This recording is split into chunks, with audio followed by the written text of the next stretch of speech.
மதுரையில் கறி தோசை ரொம்ப ஃபேமஸ்ங்க. அது மாதிரியே வந்து முட்டையை வச்சு ஏதாச்சும் ஒன்று பண்ணலான்னு யோசிச்சப்போ தான் இது ஐடியா வந்துச்சு. சரி செஞ்சு பார்ப்போமேன்னு செஞ்சு நல்லா தான் இருந்துச்சு. எண்ணெய் ஊற்றி வெங்காயம் போட்டுக்கிட்டேன். வெங்காயம் வந்து நல்லா பொடுசு பொடுசாக அரிஞ்சு அதை போட்டுக்கோங்க. அதுக்கப்புறம் தக்காளியும் வந்து கொஞ்சம் சின்னதாக அரிஞ்சுக்கோங்க. அதையும் போட்டு அதுக்கப்புறம் வந்து கருவேப்பிலை அதையும் போட்டு நல்லா வதக்கி விடுங்க. நல்லா வதங்கினதுக்கப்புறம் மஞ்சத்தூள், உப்பு, மிளகுத்தூள் இதெல்லாம் போட்டு நல்லா வதக்கி விட்டுட்டு, எனக்கும் என் ஹஸ்பண்டுக்கு மட்டும் தான் நான் பண்ணேன். அதனால் 2 இதாக பிரிச்சுக்கிட்டு முட்டையை வந்து மேலே உடைச்சி ஊற்றிக்கிட்டேன். நம்ம வெங்காயம் தக்காளிக்கு தான் வந்து உப்பு போட்டிருந்தோம். அதனால் இப்போ வந்து முட்டைக்கு கொஞ்சம் உப்பு, எண்ணெய் அப்படியே வந்து அதை அப்படியே திருப்பி போட்டுட்டேன். திருப்பி போட்டு சாப்பிட்டு பார்த்தோம். நல்லா இருந்துச்சு.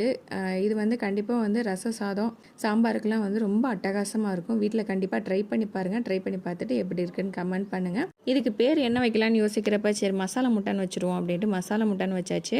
ஏதாச்சும் நம்ம புதுசாக ட்ரை பண்ணி கொடுத்தோம்னா நல்லா இருக்கா நல்லா இல்லையான்னு கேட்டால் தான் சொல்லுவாங்க. அன்னைக்குன்னு பார்த்து என் பையன் இல்லை. உங்கள் வீட்டில் எப்படின்னு கீழே கமெண்ட் பண்ணுங்கள்.